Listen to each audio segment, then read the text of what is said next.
இப்பவும் குவைத் போலாம் அப்படின்னு சொல்லிட்டு நல்ல சம்பளத்தை பார்த்து சம்பளம் கூட நல்ல. நாங்க இதுக்கு முன்னாடி வாங்கின பத்தியில போயிடுது, அதை விட நிறைய சம்பளம் தான். ஸோ இப்போ இவர் போனோம்னா இவர் மட்டும்தான், நான் மட்டும்தான் போவேன். போறதுன்னா நான் மட்டும்தான் போவேன், நீங்க எல்லாம் இங்கே இருங்க, உங்களெல்லாம் கூட்டிட்டு போக முடியாது. நான் வந்து அந்த வார்த்தை அவர் சொல்லுவாருன்னு நான் சத்தியமா எதிர்பார்க்கல. நான் அப்படியே போறதுனா இருந்தாலும் எந்த ஊருக்கா இருந்தாலும் நான் தான் போவேன், நீ உங்களெல்லாம் கூட்டிட்டு போக மாட்டேன். எல்லாரும் எப்படி இருக்கீங்க? எல்லாரும் சூப்பரா இருக்கீங்கன்னு நினைக்கிறேன். சோ தம்ப்நெயில் பார்த்திருப்பீங்க என்ன வீடியோன்னு சொல்லிட்டு. Q&A வீடியோலயே பாத்தீங்கன்னா இதோட இந்த கேள்விக்கான பதில வந்து நம்ம வந்து சொல்லணும்னு நினைச்சிருந்தோம். பட் இது வந்து ஒரு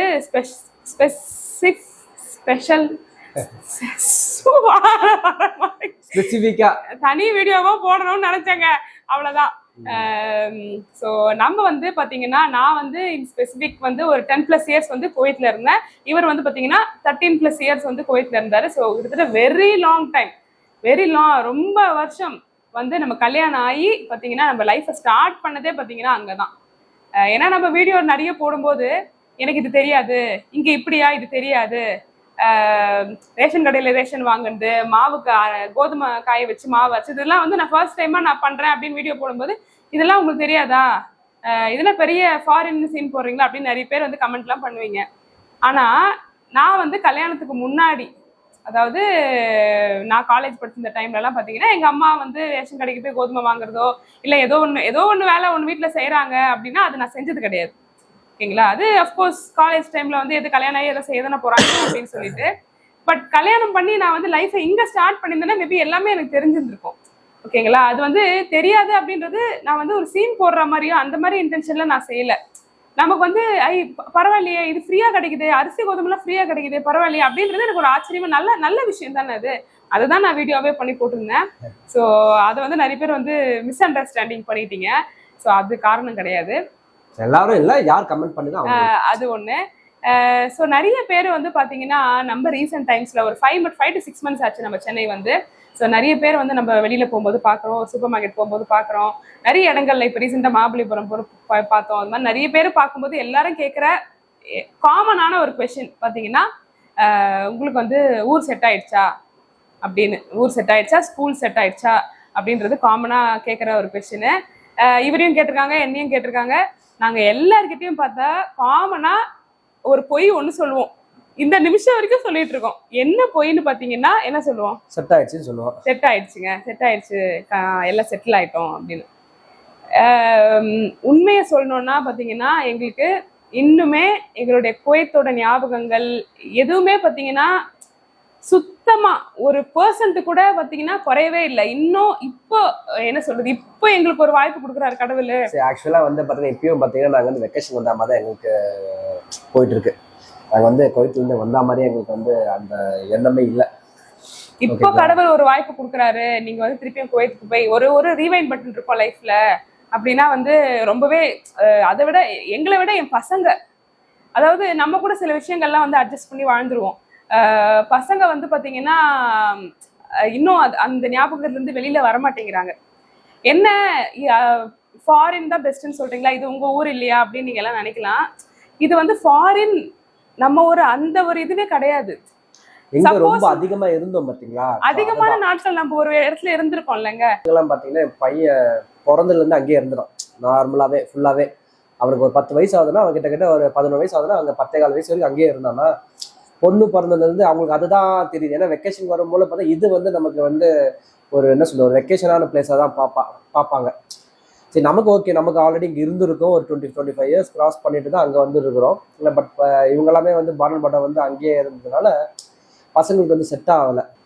நாங்கள் குவைத்தில் இருந்தப்போ பார்த்தீங்கன்னா வெயில் அங்கே ரொம்ப அதிகம் தான், இல்லைன்னு சொல்லலை, ரொம்ப ரொம்ப அதிகம். ஆனால் என்னன்னா அந்த வெயிலோட தாக்கம் வந்து நமக்கு தெரியாது சரிங்களா. முக்கியமா பசங்களுக்கு, பசங்க வந்து இப்போ ஒரு ஹாலில் உட்காந்து நம்ம டிவி பார்க்குறோம் அப்படின்னு பார்த்தீங்கன்னா ஒரு வாட்டி நான் மத்தியான டைம்ல வந்து நான் உள்ள எடிட் பண்ணிட்டு இருந்தேன். வெளியில வந்து பார்த்தோன்னா என் பையனுக்கு ஃபுல்லா வேர்த்து ஊத்திட்டு ஃபேன் ஓடுது. இங்க சென்னையில ஃபேன் ஓடுது, இருந்தாலும் அவனுக்கு மொத்தமா வேர்க்குது. பட் இங்க இருக்கிற சூழ்நிலையில என்னால ஹால்ல ஏசி போட்டுட்டு நான் இது பண்ண முடியுமா சொல்லுங்க? முடியாது. கரண்ட் பில்லு நீங்க நம்ப மாட்டீங்க, இவ்வளோ கரண்ட் பில்லு வருமா அப்படின்னு எனக்கு குண்டு ஷாக்கா இருக்குங்க. நான் வந்து நைட்டு ஏசி போடுவோம், நான் இல்லைன்னு சொல்லல, நைட்டு ஏசி போடுவோம். எனக்கு வந்து பாத்தீங்கன்னா நான் நவம்பர் வந்தங்களா, நவம்பர் டிசம்பர் சேர்த்து ஒரு 500 ரூபாய் வந்ததுங்க. ஏன்னா இனிஷியல் டேஸ் அவ்வளவா நாங்க வாஷிங் மிஷின்லாம் அப்ப இல்ல, அதனால கொஞ்சம் கம்மியா இருந்தது.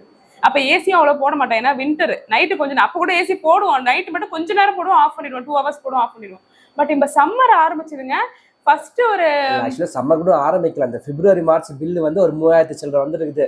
இதுக்கு மேலதான் சம்மர் பில் வர போகுது. மீன்ஸ் ஏப்ரல் மே ஒரு 3000 சில்லற வந்துருக்கு. நம்ம இன்னொரு டிஃபிகல்ட்டி இங்க ஃபேஸ் பண்றது பாத்தீங்கன்னா கார். மெயினான விஷயம், கரண்ட் பில்லுக்கு கரண்ட்டுக்கு எவ்வளவு செலவு பண்றோமோ அதே அளவுக்கு பாத்தீங்கன்னா அந்த கம்யூட்டுக்கு வந்து செலவு பண்றோம். ஒரே இடம் கூட நீங்க ஓகே 2 வீலர் இருந்தா 2 பேர் போலாங்க, அதுவும் எவ்வளவு தூரம் போக முடியும்? ஒரு காய்கறி வாங்க போவோம், இல்ல கொஞ்சம் தூரம் போவோம். ஆனா பசங்கன்னு வந்துட்டாங்கன்னா பசங்களை கூட்டிட்டு தான் வெளியில போகணும். அப்படி பசங்களை நம்ம கூட்டிட்டு போனோம் அப்படின்னா கண்டிப்பா ஒரு ஆட்டோ எடுக்கணும், இல்லைன்னா டாக்ஸி பிடிக்கணும்.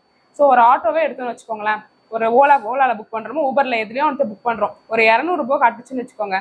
ஆனா அந்த ஆட்டோமேன் பாத்தீங்கன்னா நம்ம அபார்ட்மெண்ட்ஸ்குள்ள இருக்கோம், நம்ம கேட் வந்து இங்க இருந்து ரொம்ப தூரம் போனோம், கிட்டத்தட்ட கொஞ்சம் நடக்கணும்னு வச்சுக்கோங்க, ஒரு 5 நிமிஷமாவது நடக்கணும், 100 மீட்டர்ஸ் தூரம் இருக்கு, கொஞ்சம் தூரம் நடக்கணும், அந்த கேட் வரைக்கும் போறோம். அந்த கேட் வரைக்கும் தான் வருவாங்க. பட் நம்ம லொகேஷன் வந்து அந்த டிஸ்டன்ஸ் மெஷர் பண்ணி அவங்க அந்த ரேட்டு காமிச்சது நம்மளோட டோர் ஸ்டெப்ல இருந்து பிக்கப் பண்றது தானே. ஆனா அவ்வளவு தூரம் வரணும்னா நீங்க வந்து எக்ஸ்ட்ரா சார்ஜ் பே பண்ணணும் அப்படின்னு சொல்றாங்க, ஒரு 50 ரூபாய் பே பண்ணணும் நீங்க எக்ஸ்ட்ரா. அப்புறம் இறங்கும் போது பாத்தீங்கன்னா நீங்க ஒரு 100 எக்ஸ்ட்ரா கொடுங்க, இல்ல ஒரு 50 எக்ஸ்ட்ரா கொடுங்க. அதுலயே பாத்தீங்கன்னா ஒரு 200 புக் பண்றது 300 350 ஆயிடுது. நமக்கு நார்மலாவே பட் ஆட்டோ சார்ஜஸ் 500 ரூபாய் கம்மியா. என்னன்னா அவங்க கூட அந்த பேச்சுவார்த்தை நடத்தி அந்த பார்கெயின் பண்ணி இதுக்கே டயர்ட் ஆயிடுது. அண்ணா நகர்ல பாத்தேன்னு சொன்னா அது ரொம்ப ஒரு வர்ஸ்டான ஒரு எக்ஸ்பீரியன்ஸ் நாங்க ஃபேஸ் பண்ணது. ஆக்சுவலி பிஜிபி போயிருந்தோம். பிஜிபி காலையில போகும்போது பாத்தீங்கன்னா 450 சம்திங் காமிச்சது, ஓகேங்களா. பிஜிபிக்கு பஸ்ல போயிருந்திருக்கலாம், ஆனா நாங்க 2 பேரும் போறதுன்னா இல்ல எல்லாரும் இல்ல நினைக்கலாம் பஸ் இருக்குது ஆப்ஷன் நினைக்கலாம். ஆக்சுவலி எங்க வீட்ல இருந்து பாத்தீங்கன்னா பஸ் ஸ்டாப் பக்கத்துல கிடையாது, இங்க இருந்து 2 இடம் மாறி தான் பாத்தீங்கன்னா அந்த மெயின் பஸ் ஸ்டாப்க்கு போக வேண்டிய சுச்சுவேஷன். அதுவும் விஜிபிக்கு நீங்க 9:30 அங்க இருக்கணும்னா நம்ம ஏர்லி மார்னிங் கிளம்பணும். குழந்தைங்களை வச்சுட்டு நம்ம கஷ்டம். ஏன்னா என் பொண்ணுக்கும் சரி, என் பையனாவது ஓரளவு அட்ஜஸ்ட் பண்ணி கொஞ்சம் வளர்ந்துட்டான். என் பொண்ணு வந்து இன்னும் அந்த பஸ்ஸுக்குலாம் வந்து அட்டாச் ஆகல, கொஞ்சம் அவளுக்கு வந்து அந்த மோஷன் சிக்னஸ்லாம் அந்த வாமிட்டிங் அதெல்லாம் இருக்கிறதுனால சரி அவங்களோட கம்ஃபர்ட்டுக்காவது நம்ம வந்து கொஞ்சம் அதெல்லாம் கணக்கு பார்க்க வேண்டாம் அப்படின்னு சொல்லிட்டு தான் நம்ம வந்து இது பண்ணுவோம். ரிட்டர்ன் வரும்போது பாத்தீங்கன்னா எங்களை ஏதோ சூளைமேடா ஏதோ ஒரு இடத்துலயே இறக்கி விட்டுட்டாங்க, அதுவும் ரேஷ் டிரைவிங் வேற. சரி இந்த பிரச்சனை எல்லாம் வேணாம்னு சொல்லி டாக்ஸி புக் பண்ணலான்னு பார்த்தா டாக்ஸி அஃப்கோர்ஸ் பாத்தீங்கன்னா இதுல 300னா அதுல ஒரு 500 அந்த ரேஞ்ச்லயாவது வரும். ஸோ இது மாதிரி ஒரு இடத்துக்கும் நம்ம வந்து இப்போ கூட நிறைய இடம் எக்ஸ்ப்ளோர் பண்ணலாம், பசங்களுக்கு லீவு அப்படின்னு நினைச்சாலும் நம்ம வந்து அங்க போய் அந்த லொகேஷன் போய் ஸ்பெண்ட் பண்றதை விட இங்க இருந்து அந்த கம்யூனிட்டிக்கே நம்ம நிறைய ஸ்பெண்ட் பண்ண வேண்டியதா இருக்கு. இப்போ ரீசெண்டா நம்ம ரெசார்ட் ஒன்று வீடியோ போடுறது பாத்தீங்கன்னா அந்த ரெசார்ட்டே பாத்தீங்கன்னா 5000 தான். ஆனா நாங்க போயிட்டு வர கார் செலவு 5000. அப்படின்னா பாத்துக்கோங்க எதுக்கு நம்ம போயிட்டு தேவையில்லாம இல்லையா. நம்ம அதுக்கு மட்டும் ஸ்பெண்ட் பண்ற மாதிரி இருந்தா பரவாயில்ல, இதுக்கும் பண்ணும்போது பாத்தீங்கன்னா டிஃபிகல்ட்டா இருக்கு. ஸோ அடுத்து நம்ம கார் வாங்கணும் அப்படின்னு சொல்லி காரும் பாத்தீங்கன்னா இங்க வந்து கம்ஃபர்டபுள் எல்லாம் கிடையாது. இப்ப நிறைய பேர் வீட்டுல இருக்காங்க, பெட்ரோல் எக்ஸ்பென்சஸ் மெயின்டெனன்ஸ் எல்லாமே இருக்குது. கார் வாங்கினா சும்மாவா பெட்ரோல் போடணும்ல, இங்க பெட்ரோலும் விலை அதிகமா இருக்கு. குவைத்ல இருந்த வரைக்கும் லிட்டர் 20 ரூபாவா, நாங்கெல்லாம் லிட்டருக்கு வந்து 95 காசு தான் போடுவோம். 95 காசு பாத்தீங்கன்னா நம்ம ஒரு காசு 18 ரூபாய் 19 ரூபாய் 20 ரூபாய் கிட்ட நம்ம பே பண்ணிட்டு இங்க வந்து லிட்டருக்கு எவ்வளவுப்பா 50. நான் வந்து பாத்தீங்கன்னா கிட்ட ஒரு 3.5 கேடி பாத்தீங்கன்னா 1000 ரூபாய் நம்ம ஊர் காசு போட்டோம்னா வச்சுங்களேன், ஒரு வாரம் ஃபுல்லா ஊரே சுத்துவேன் சரிங்களா. அப்ப பாத்தீங்கன்னா எனக்கு மாசத்துக்கே பாத்தீங்கன்னா மிஞ்சி போனா 2000 ரூபாய் தான் ஆகும். ஓகே, இங்க பாத்தீங்கன்னா 4000 ரூபாய் 5000 ரூபாய் ஆகும். இது இன்னொரு பிரச்சனைன்னு பாத்தீங்கன்னா கேஸ் பாத்தீங்கன்னா அங்க 175 ரூபாவா என்னமோ தான் பாத்தீங்கன்னா ஒரு சிலிண்டரோட ரேட்டு. இங்க வந்து எனக்கு நடந்த சிச்சுவேஷன் சொல்றேன், பகல் கொள்ளையாகுது இங்க ரொம்பங்க. கேஸுக்கே நம்ம 1000 கணக்குல நான் சொல்லிடுறேன். நான் தான் கேஸ் புக் பண்ணியிருந்தேன். வரும்போது 2 சிலிண்டர் எடுத்து வந்து கொடுத்தா, 2 சிலிண்டர் சார் 2 சிலிண்டர் சார் புது சிலிண்டர் சார் சொன்னா சரி ஏக எடுத்து வந்து கொடுக்குறானே சொல்லிட்டு ஒரு 50 ரூபாய் எடுத்து கொடுத்தேன். அதுக்கெல்லாம் கணக்கு ஒரு 50 ரூபாய் எக்ஸ்ட்ராவா கொடுத்தேன். அது மட்டும் இல்லாத ஒரு சிலிண்டருக்கும் 50 ரூபாய் வாங்கி போயிட்டான். அப்புறம் மொத்தம் 100 ரூபாய் கொடுத்தாச்சு. வீட்டுல கேட்டப்ப 950 ரூபாய் ரவுண்டா கொடுத்தா போதுங்க அப்படின்னு சொன்னாங்க. இது வந்து 3-4 மாசம் முன்னாடி. இப்போ 100 ரூபாய் கம்மியாகிது நிறைய. இந்த வாட்டி அந்த மாதிரி பிரச்சனை பண்ணக்கூடாது சொல்லிட்டு நான் ஆன்லைன்லயே பே பண்ணிட்டு இவங்கிட்ட சொன்னேன் சிலிண்டர் மட்டும் வந்தா கூட 30 ரூபா கொடு சொன்னேன். ஆனா 30 ரூபா கொடுத்தா 30 ரூபா 50 ரூபா நோட்டு தான் வேணும் சொல்லி கேட்டு வாங்கி போறாங்க. இது ஆக்சுவலா நம்ம தரவே என்கிட்ட அப்ப சில்லறை இல்ல, 20 ரூபாய் நோட்டு தான் என் பர்ஸ்ல இருந்தது. நான் வந்து 40 ரூபாய் தாங்க. ஏன்னா நான் வந்து புக் பண்ணும்போது அந்த ஏஜென்சிக்கு போயிருந்தப்ப அதுல வந்து ஒரு போர்டு போட்டிருந்தது, அடிஷ்னலா நீங்க கேட்டாலும் கொடுக்க கூடாது அப்படின்ற மாதிரி கம்ப்ளைண்ட் பண்ணுங்கல்ல. நான் நினைச்சேன் அவங்க கேட்க மாட்டாங்க பொழுது, ஃபர்ஸ்ட் டைம்ன்றதுனால 100 ரூபாய் கேட்டாங்க, 50 ரூபாய் போட்டு 100 ரூபாய் எக்ஸ்ட்ராவே கொடுத்துட்டோம்ல, அதனால 2வது தடவை கேட்க மாட்டாங்க அப்படின்னு நினைச்சா இவங்க சொன்னாங்க மேபி 30 ரூபாய் தான் எல்லார் வீட்லயும் வாங்குறாங்க. சரி நம்ம 40 ரூபாய் தான் என்கிட்ட இருந்ததுன்னு கொடுத்தா, இல்ல 10 ரூபாய் எக்ஸ்ட்ரா கொடுங்க, 50 ரூபாய் நோட்டு தான் நான் வாங்குவேன்னு சொல்லி என் பையனோட உண்டியல்ல இருந்து எடுத்து கொடுத்த மீதியை. மேபி நீங்க நினைக்கலாம், நீங்க என்ன ஃபாரின்ல இருந்தீங்க இந்த 50 100க்குலாம் இங்க வந்து கணக்கு பாக்குறீங்களே அப்படின்னு. ஆக்சுவலி பாத்தீங்கன்னா ஃபாரின்ல இருந்தப்போ பாத்தீங்கன்னா நம்ம வந்து லைஃப் வந்து ஒரு ஃபாரினர் மாதிரி இருந்தது இல்ல, அங்கேயும் ஒரு இந்தியன் ஃபேமிலியா தான் இருந்தோம். அங்கேயும் பாத்தீங்கன்னா வந்து நம்ம ஃபாரினரா இருந்தாலும் காய்கறி வந்து டே ஃப்ரெஷ்ல தான் வாங்குவோம். ஏன்னா அங்க நம்ம வந்து அந்த ஊரோட விஷயங்கள் நம்ம வாங்கி செலவு பண்றது கிடையாது இல்லைங்களா. நம்ம வந்து நம்ம ஊர் விஷயங்களை தேடி பண்றதுனால நமக்கு அங்கேயும் செலவுகள் இருந்தது. ஸோ அதனால அங்கேயும் சிக்கனமா தான் இருக்கணும். இப்ப வந்து இந்தியா வந்தாச்சு, இங்க இப்ப இந்தியன் சம்பளம் வாங்குறோம். இந்தியன் சம்பளம் ஃபாரின் சம்பளம் கிடையவே கிடையாது. அங்க நாங்க சேர்த்து வைக்கிற சேவிங்ஸ் அமௌண்ட் தான் இங்க சம்பளமாவே வாங்குறோம். ஸோ அதனால ஈவன் ஒரு 30 ரூபாய் 50 ரூபாய் 100 ரூபாய் கூட இட்ஸ் மேட்டர்ஸ். ஸோ அதுதான் பாத்தீங்கன்னா எங்களுக்கு ரொம்ப ஆச்சரியமாப்பட்ட விஷயங்கள் தான் இதெல்லாம். இன்னொன்னு மேபி இது சொன்னா வந்து எப்படி எல்லாரும் எடுத்துப்பாங்கன்னு தெரியல. ஆக்சுவலி இது வந்து எப்படி ரிஃப்ளெக்ட் ஆகுன்றதும் தெரியல, ஆனா இது உண்மை ஓகேங்களா. குவைத்துல இருந்த வரைக்கும் பாத்தீங்கன்னா நாங்க ரொம்ப அலோனா இருந்தோம். ஒரு 10-11 வருஷம் அலோனா இருந்தோம். ஒரு 3 to 4 இயர்ஸ் பாத்தீங்கன்னா அந்த அலோனா இருக்கிறது ரொம்ப கஷ்டமா இருந்தது ஓகேங்களா. எந்த வித செலிப்ரேஷன்ஸோ எந்த வித இதுவும் இல்லாம நாங்க அப்படியே ஒரு க்ளோஸ்டு சர்க்கிளா ஆயிட்டு, ஆனா அதுவே எங்களுக்கு கன்வீனியன்ட் ஆயிடுச்சு. ஸோ இங்க வந்த அப்புறம் நிறைய அந்த சொந்தங்கள் எல்லாம் பார்த்து நாங்களே பார்த்தீங்கன்னா எந்த ஒரு friends and relatives and well wishers எல்லாரையும் விட்டு நாங்க எங்களையே வந்து செப்பரேட் பண்ணிக்க ஆரம்பிச்சிட்டோம். ஸோ அது வந்து ஒரு நல்ல விஷயமா இல்லை அது வந்து ஒரு சைக்கலாஜிக்கல் சைட் ஆஃப் அந்த ஒரு ஐசோலேஷன், அந்த ஒரு வெளிநாட்டுல அப்படியே ஒரு ஐசோலேட்டான ஒரு லைஃப்ல வாழ்ந்துட்டு இங்க வந்து ஒரு எல்லாரோடையும் குரூப்பா இருக்கணும், எல்லாரோடையும் நல்லது கெட்டதுக்கு போனோம் வரணும், எல்லாரோட செலிப்ரேஷனுக்கும் போனோம் வரணும், உங்க வீட்டுக்கு வருவாங்க போவாங்க, எப்பவுமே நீ வந்து தனிமையான ஆள் கிடையாது, இதுக்கு முன்னாடி இருந்த மாதிரி உன்னால இருக்க முடியாது, எல்லா டைமும் நீ அவைலபிளா இருக்கணும், யாராவது வந்தாங்கன்னா நீ வந்து உன்னோட இருக்கிற வேலையை விட்டுட்டு நீ அவங்களுக்கு அவைலபிளா இருக்கணும், எப்பவுமே வீடு ப்ரெசென்டபிளா இருக்கணும். ஏன்னா நான் அங்க இருந்த வரைக்கும் எல்லா நேரமும் வந்து யாரும் வரப்போறது இல்லை. ஸோ அதனால என்னோட கம்ஃபர்டபுள் லைஃபா நான் வாழ்ந்துட்டேன். ஆனா இங்க வந்து நெய்பர்ஸ் இருக்காங்க, யாராவது வந்து பார்த்தாங்கன்னா வீடு சுத்தமா இருக்கணும், கிச்சன் நீட்டா இருக்கணும்.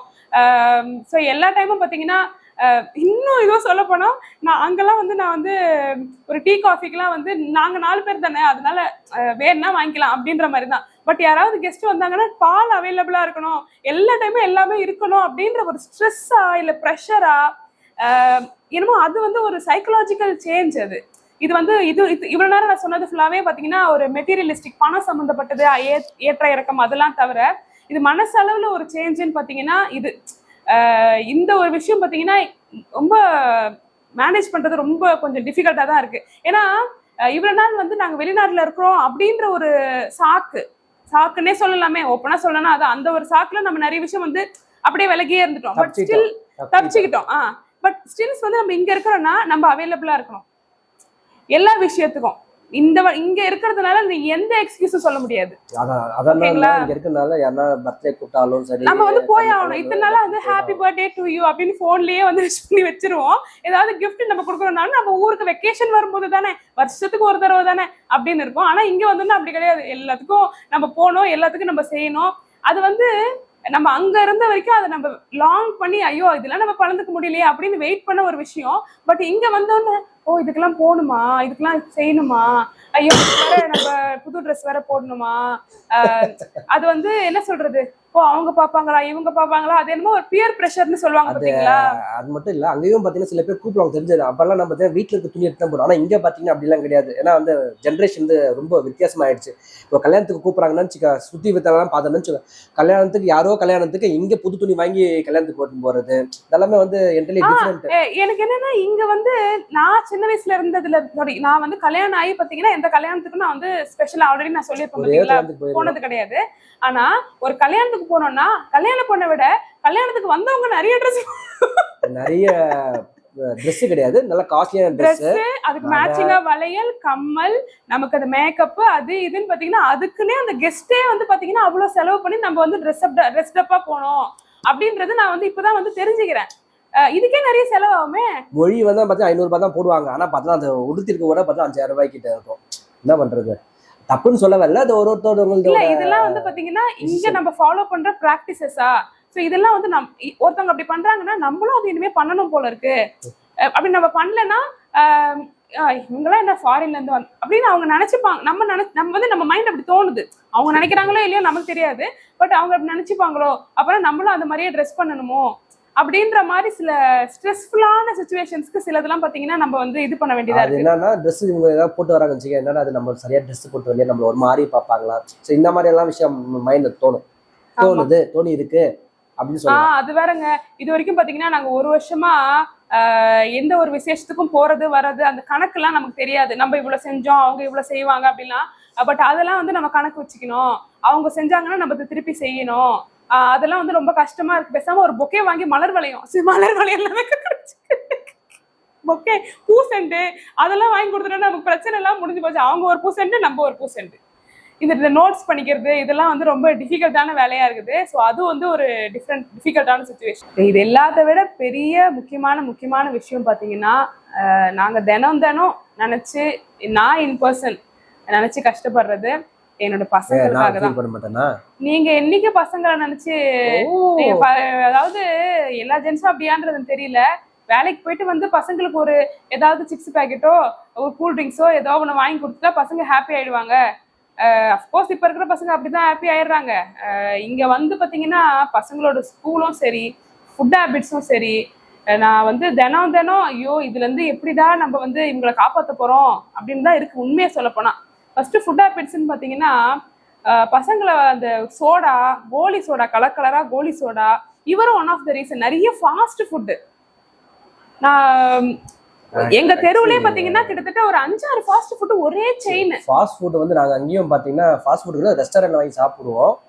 ஆனா வந்து அங்க இருக்க ரெஸ்டாரண்ட் எல்லாம் வந்து எந்த ஒரு விஷயமுமே தப்பா பண்ணாங்கன்னா சீல் வச்சிருவாங்க கவர்மெண்ட். இங்க அப்படி கிடையாது.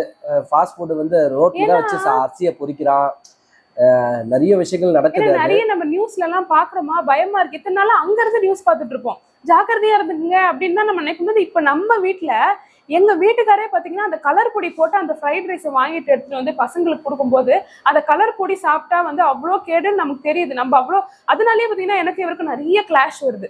இந்த கோலி சோடால கலரா ஃபிளேவர் போட்டு விற்கிறது, பசங்களை அப்படியே அட்ராக்ட் பண்ணி அதுதான் வேணும்னு அடம் பிடிக்கிறாங்க. பசங்க அடம் பிடிக்கிறத விட இவர் ரொம்ப அடம் பிடிச்சி அதை வாங்கி குடிக்கிறாரு. ஸோ அதனாலேயே பாத்தீங்கன்னா இது தப்புன்னு தெரியுது. நான் ரீசெண்டா ஒரு வீடியோ கூட இவருக்கு சென்ட் பண்ணியிருந்தேன். இதனால தெரியுது, மனசுக்கு தான், மூளைக்கு போக மாட்டேங்குது. அது போகணும். அதான் ஒருத்தவங்களுக்கு அதை அனுபவிச்சாதான் போவோம். நான் வந்து பாத்தீங்கன்னா சோடா குடிக்கிறது நிறுத்திட்டேன். நான் இந்த ஃப்ரைடு ஃபுட்ஸ் இதெல்லாம் வந்து ஸ்டாப் பண்ணிட்டேன். ஆமா ஸ்டாப் பண்ணிட்டேன். என்ன பாக்குறீங்க? ஆமா. ஸோ இந்த தீனி விஷயத்தை பத்தி பேசுறதுனால ஒரே ஒரு விஷயத்த மட்டும் சொல்றேன். ஒரு ஃபன்னியான இன்சிடென்ட் எங்களுக்கு நடந்தது. இதுவும் பாத்தீங்கன்னா இந்த ஊர்ல நடந்த ஒரு புதுமையான விஷயம் தான். என்னன்னா மெக்டானல்ட்ஸ்ல போயிட்டு பர்கர் வாங்கலாம். ஏன்னா நாங்க பல வருஷம் ஆச்சு பர்கர் சாப்பிட்டு மெக்டானல்ட்ஸ்ல. அதுவுமா ஏன்னா இவருக்கு KFC பிடிக்கும், எனக்கு பீஸா பிடிக்கும். எப்பயாவது நாங்க ஃபாஸ்ட் ஃபுட் இந்த மாதிரி சீட் டே அதாவது சாப்பிடணும் அப்படின்னு நினைச்சாலுமே பத்தி இது 2 தான் சாப்பிடுவோம், பர்கர் சாப்பிட மாட்டோம். இங்க வந்து பாத்தீங்கன்னா எங்க ஏரியால புதுசா மெக்டானல்ட்ஸ் ஓபன் பண்ணிருக்காங்கன்னு சொல்லிட்டு அங்க போய் நான் வந்து ட்ரீட் கொடுத்தேங்க. நான் ட்ரீட் கொடுத்தேன். ஓகேங்களா? யூடியூபோட அமௌண்ட் கடவுளுக்கு பொறுக்கல. யூடியூபோட அமௌண்ட் வந்ததுன்னு சொல்லிட்டு இவர் எப்பவுமே சொல்லலாம் ட்ரீட் கொடுன்னு வரா. சரி போய் வாங்க சொல்லிட்டு கிட்டத்தட்ட 800 ரூபாவோ 900 ரூபாவோ ஆச்சுங்க. வாங்கி எனக்கு ரொம்ப தாகமா ஒரே ஒரு தண்ணி பாட்டில், கூல் ட்ரிங்க்ஸ் பாட்டில், தண்ணி பாட்டில் தான் கேட்டேன். பைக்கை பார்க் பண்ணாரு. இல்ல நான் வந்து தண்ணி பாட்டில் கேட்டேன். இவர் சொன்னார் 750 ml ஜூஸ் வாங்கி குடிக்கலாம், நீட் டம்ளர்ல பெருசா கொடுப்பாங்க அப்படின்னு. வண்டியே பார்க் பண்ணாரு. வண்டியில இந்த கவர் வந்து மாட்டி இருக்குதுங்க. ஜூஸ் கடை நான் சொல்லி முடிச்சிடுறேன். நானே சொல்றேன், தயவு செஞ்சு இன்டரப்ட் பண்ணாதீங்க. பேப்பர் கவரை மாட்டி இருந்தது. ஓகேங்களா? ஜூஸ் கடை வந்து பாத்தீங்கன்னா கொஞ்சம் தூரம் நடக்கணும், நடந்து கொஞ்சம் உள்ள போகணும். உள்ள போயிட்டு ஆர்டர் பண்ணிட்டு நான் சொன்னேன் அப்பவே, இந்த கவர் கொஞ்சம் எடுத்து உள்ள வந்துருங்க, யாராவது தூக்கிட்டு போயிட போறாங்க, வாசனையா வேற இருந்தது. நிறைய எனக்கு பிடிச்ச அந்த மகாராஜா மேக்கெல்லாம் ஆர்டர் பண்ணியிருந்தேன், எடுத்துட்டு வந்துருங்க அப்படின்னு சொன்னேன். யார் எடுக்க போறா, என்ன நீ நினைச்சிட்டு இருக்கிற, அதெல்லாம் யாரும் எடுக்க மாட்டாங்க அப்படின்னு ஒரு அதட்டிட்டு ஜூஸ் வரும் குடி அப்படின்னு இவரு ஒரு ஜூஸ் நான் ஒரு ஜூஸ் குடிச்சிட்டு கொஞ்ச நேரம் பொறுத்து அந்த மேடம், அந்த கடையில இருக்கிற மேடம் வந்து சொன்னாங்க, அது உங்க பைக்குங்களா? ஸ்லோ மோஷன்ல. ஆமாங்க அது என்னோட பைக். இது கெத்து வேற இவருக்கு, என்னோட பைக் தான். அங்க ஒரு மாடு ஏதோ வந்துட்டு போச்சு, தள்ளி விட்டுட்டு ஏதோ ஒரு ஆள் கூப்பிடுறாரு. அது மாடு ஏதோ வந்துருந்தது. என்னன்னா இவருக்கு ஷாக் ஆயிடுச்சு, ஐயோ மாடு வண்டியை தள்ளிடுச்சு போல இருக்கு. ஷாக் ஆயிட்டாரு, குடுகுடுன்னு ஓடுறாரு. அப்புறம் போய் பார்த்தா எங்களுக்கு தான் ஷாக். என்னன்னா அந்த மாடு அந்த மாடு என்ன பண்ணிருக்கு, அங்க இருந்த பர்கர், மகாராஜா மேக், அதுக்கப்புறம் குழந்தைங்களுக்கான கிட்ஸ் அந்த பேப்பரை ஃபுல்லா கிழிச்சு விட்டுச்சு. கிழிச்சு எல்லாத்தையும் கீழே போட்டுச்சு. கிழிச்சு எல்லா பர்கரையும் சாப்பிட்டு முடிச்சிட்டு அதுல பிரெஞ்ச் ஃப்ரைஸ் மட்டும் தான் இருந்தது. அந்த கவர்ல கொஞ்சமா ஒட்டிட்டு பிரெஞ்ச் ஃப்ரைஸ் மட்டும் தான். அதை மட்டும் எடுத்துட்டு வீட்டுக்கு வந்தோங்க. இந்த மனுஷன் கிட்ட அந்த கவரை முன்னாடியே உள்ள எடுத்து வந்து இந்த பிரச்சனையே நடந்திருக்காது. குவைத்தோட லைஃப்பும் சென்னையோட லைஃப்பும் நம்ம கம்பேர் பண்ணிட்டு இருக்கிற இந்த வீடியோல நம்ம இன்னொரு ஷாக்கிங்கான நியூஸையும் நம்ம சொல்லிட்டு தான் பார்த்தீங்கன்னா இதை என் பண்ண போறோம். என்னன்னு பார்த்தீங்கன்னா, திரும்பவும் குவைத் போகலாம் அப்படின்னு சொல்லிட்டு ஒரு டெசிஷன், போகலாமா போயிடலாமா அப்படின்னு கிட்டத்தட்ட நம்ம வந்து பார்த்தீங்கன்னா ஒரு 5-6 மாசம் பார்த்தீங்கன்னா நம்ம திங்க் பண்ணிட்டே தான் இருந்தோம். அதை வந்து இன்னும் கொஞ்சம் புஷ் பண்ற விதமா ஒன்று நடந்தது. ஒரு 1 month பேக் பார்த்தீங்கன்னா இந்த டிஸ்கஷன் வந்து நடந்துட்டு இருந்தது வீட்டில். ஈவன் நான் பார்த்தீங்கன்னா தினமுமே தான் பேசிட்டு இருப்பேன்னு வச்சுக்கோங்களேன். பசங்களும் அப்படிதான். என்னன்னா, நாங்க குவைத்துல இருந்தப்போ அங்க இருக்கிற ஒரு ஃபேமஸான ஒரு கம்பெனி, அங்க குவைத்துல இருக்கிற ஒரு வெல் நோன் கம்பெனி, அதுல இருந்து பார்த்தீங்கன்னா ஒரு ஆஃபர் லெட்டர் பார்த்தீங்கன்னா இவருக்கு வந்துருது. நாங்கள் வந்து குவைத்திலேருந்து குவிட் பண்ணி இங்கே வந்ததுக்கான காரணம் இங்கே இருக்கிற ஒரு வெல்நோனான கம்பெனியில் கிடைச்ச ஆஃபர்னால தான் நாங்கள் விட்டுட்டு வந்தோம். பட் கம்பேரிட்டிவ்லி நம்ம வந்து எது பெஸ்ட்டுன்னு கேட்டிங்கன்னா இங்கே இருக்கிறது தான் பெஸ்ட்டு. அஃப்கோர்ஸ் நம்மளுடைய சொந்த ஊர் அதுதான் வந்திருக்கோம். நம்ம இப்போ ஆல்மோஸ்ட் பார்த்தீங்கன்னா இங்கே வந்து கொஞ்சம் கொஞ்சமாக செட்டில் ஆக ட்ரை பண்ணிட்டு இருக்கோம். இப்போ இன்கேஸ் நாங்கள் குவைத்தில் இருந்திருந்தோம்னு வைங்க, இந்த கம்பெனி ஆஃபர் அங்க இருந்தப்போ கிடைச்சிருந்ததுன்னா கண்ணை மூடிட்டு மாறி இருப்பாரு. ஸோ அந்த அப்படின்னா பாத்துங்க எந்த அளவுக்கு ஒரு ஜென்யூனான ஒரு செக்யூரான ஒரு கம்பெனி, ஒரு வெல் நோனு, கிட்டத்தட்ட ஒரு கவர்மெண்ட் ஜாப் மாதிரி, குவைத்தில் இருக்கிற கவர்மெண்ட் ஜாப் மாதிரி, அந்த மாதிரி ஒரு விஷயத்தை பார்த்த உடனே என்கிட்ட அவர் சொல்றாரு. நான் சொன்னேன், இம்மிடியட்டா கிளம்பிடலாம், போதும், என்னால முடியல, இந்த கரண்ட் பில்லு கட்டி, கேஸ் பில்லு கட்டி, பெட்ரோல் போட்டு இங்க ஒரு பைசா கூட நம்மளால சேமிக்க முடியாது. வருமானத்துக்கு ஏற்ற செலவுகள் ஈக்குவல், கரெக்டுங்களா? எவ்வளவு வருமானமோ அதுக்கேற்ற மாதிரி இங்க, ஏன்னா நீ அந்த இருக்கிற லைஃபை நீ இங்க வாழணும்னா சேவிங்ஸ்லாம் பண்ண முடியாது. நீ இன்னும் கொஞ்சம் நீ சேவ் பண்ணணும்னா இன்னும் கொஞ்சம் நம்மளோட லைஃப் ஸ்டைல் எல்லாம் இன்னும் கொஞ்சம் அப்படியே ஒரு என்ன சொல்றது, டவுன் ஹில் போகணும். நீங்க இப்படி போற மாதிரி இல்லை, இப்படி போற மாதிரி. ஸோ அப்படி இருக்கும்போது எதுக்கு நம்ம கஷ்டப்படணும், நம்ம போயிடலாம், நம்ம குவைத்துக்கே போயிடலாம் அப்படின்னோடனே இவர் ஒரு குண்டு தூக்கி போடுறாரு. என்ன குண்டு தூக்கி போடுறாருன்னா, இப்போ குவைத்துக்கு போறதுன்றது சாதாரண விஷயம் கிடையாது. ஏன்னா நம்ம மொத்தமாவே பார்த்தீங்கன்னா விசா கேன்சல் பண்ணிட்டு எல்லாமே பண்ணிட்டு வந்துட்டோம். ஸோ இப்போ இவர் போகணும்னா இவர் மட்டும்தான், நான் மட்டும்தான் போவேன். போறதுன்னா நான் மட்டும்தான் போவேன், நீங்கெல்லாம் இங்கே இருங்க, உங்களெல்லாம் கூட்டிட்டு போக முடியாது. நானும் சொல்றேன், நீங்க போங்க, போயிட்டு எனக்கு விசா அனுப்புங்க, நான் வரேன், நான் கூட வேலைக்கெல்லாம் போறேன் அப்படின்னு உடான்ஸ் எல்லாம் விட்டு. ஆக்சுவலா நான் போறேன்லாம் சொல்லல, நானு இல்ல போறேன்னு சொல்ல போனா ஆக்சுவலா வந்து இனிமேல் எல்லாம் வந்து பசங்க எல்லாம் வச்சுட்டு ஒரு இடத்துல மூவ் பண்ண முடியாது நம்மளால. சோ அது மாதிரி சொன்ன உடனே ஐயோ மறுபடியும் கல்யாணம் ஆயில புதுசுலதான் பாத்தீங்கன்னா இவர் அங்க நான் இங்கன்னு சொல்லிட்டு ஒரு 1.5 years இருந்தோம். இப்ப பாத்தீங்கன்னா நம்ம ஒரு கபடி டீம் மாதிரி ஆயிட்டோம். 4 பேர் கொண்ட கபடி டீம்ல வந்து ஒரு பிளேயர் மட்டும் அங்க போயிட்டு மீதி 3 பிளேயர் இங்க இருந்தா நாங்க எப்படி இது பண்றது? ஸோ அதுவும் இல்லாமல் நம்மளால தனியாலாம் மேனேஜ் பண்ண தெரியாது இங்கே. ஸோ அது மாதிரி யோசிக்கும் போது நானும் என்னென்னமோ பேசி பார்க்குறேன். ஸோ நம்ம குவைத் வந்து பழக்கப்பட்ட ஊர் தானே, நான் வந்து பார்த்தீங்கன்னா இருக்கிற பழைய விசாலே கூட நான் கூட வந்துருவேன் அப்படி இப்படின்னு. அது மட்டும் இல்லை, விசா ஸ்டாப் பண்ணி வச்சிருந்தாங்க, இப்போ விசா வேற கொடுக்க. கரெக்டாக தாங்க. இத்தனை வருஷம் கொரோனாவில் ஸ்டாப் பண்ணுது, இத்தனை வருஷமா பார்த்தீங்கன்னா 4 வருஷமா விசாவை ஸ்டாப் பண்ணி வச்சிருந்தாங்க. கரெக்டாக இந்த ஆஃபர் வருது, விசா ஓப்பன் பண்ணியிருக்காங்க, ஃபேமிலி விசா அலோடு அப்படின்னோடனே என் மைண்ட் அப்படியே ரங்கராட்டின மாதிரி சுத்திக்கிட்டே இருக்குது. ஐயோ என்ன பண்ணலாம். கடைசியில முடிவு பண்ணிட்டோம், ஓகே நல்லதோ கெட்டதோ நம்ம தாயின் மடியில் இருக்கோம். தாய் மடி நம்ம இந்தியாவில் இருக்கோம், நம்ம சென்னையில இருக்கோம். நம்மளுக்கு சென்னையில ஆஃபர் கிடைக்கிறது எவ்வளோ பெரிய விஷயம்.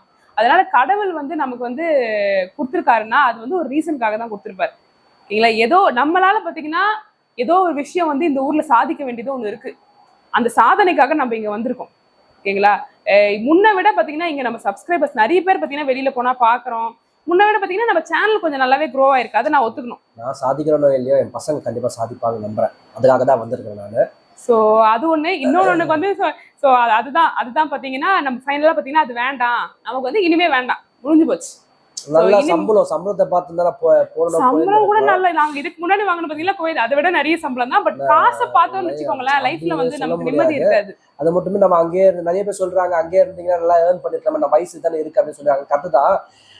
வயசான காலத்துல நம்ம அங்க உட்காந்து சம்பாதிச்சு இங்க வந்தோம்னு வச்சுக்கோங்க, அடாப்ட் பண்றது ரொம்ப கஷ்டம். நம்ம பசங்களுக்கு வந்து சில நம்மளோட என்ன சொல்றது பாரம்பரிய விஷயங்கள் சொல்லி தரணும். அங்க வந்து பாத்தீங்கன்னா நல்லது கெட்டதெல்லாம் தெரியாது. நான் வந்து அந்த வார்த்தை அவர் சொல்லுவாருன்னு நான் சத்தியமா எதிர்பார்க்கல. நான் இப்ப அப்படியே போறதுனா இருந்தாலும் எந்த ஊருக்கா இருந்தாலும் நான் தான் போவேன், நீ உங்களெல்லாம் கூட்டிட்டு போக மாட்டேன் அப்படின்னு சொன்ன உடனே சரிடா ரைட் விடு, எங்களை கூட்டிட்டு போகணும்னா நீ போகவே முடியாது, நீ எங்கேயும் போகக்கூடாது அப்படின்னு சொல்லிட்டு நானே சொல்லிட்டேன் வேண்டாம். அது வந்து இன்னும் எமோஷனலா சைக்கலாஜிக்கலா நிறைய பிரச்சனைகள் வர ஆரம்பிச்சிடும். முதல்ல பிரச்சனைகள் எங்க 2 பேருக்குள்ள வர ஆரம்பிச்சிடும். ஒன்ஸ் நம்ம செப்பரேட் ஆகுறோம்னாவே நம்ம வந்து ப்ராப்ளம்ஸ் வரும், அதுக்கப்புறம் லைஃப் பீஸ்ஃபுல்லாவே இருக்காது. சரி வேண்டாம், அந்த காசுன்னு நம்ம பார்த்தோம்னா லைஃப்ல நிம்மதி போயிடும்னு சொல்லிட்டு அந்த விஷயத்த அப்படியே டிராப் பண்ணியாச்சு. ஸோ அதனால இனிமே வாழ்ந்தாலும் வீழ்ந்தாலும் அது நம் பூமியிலே அப்படின்னு சொல்லிட்டு நம்ம வந்து முடிவு பண்ணிட்டோம்.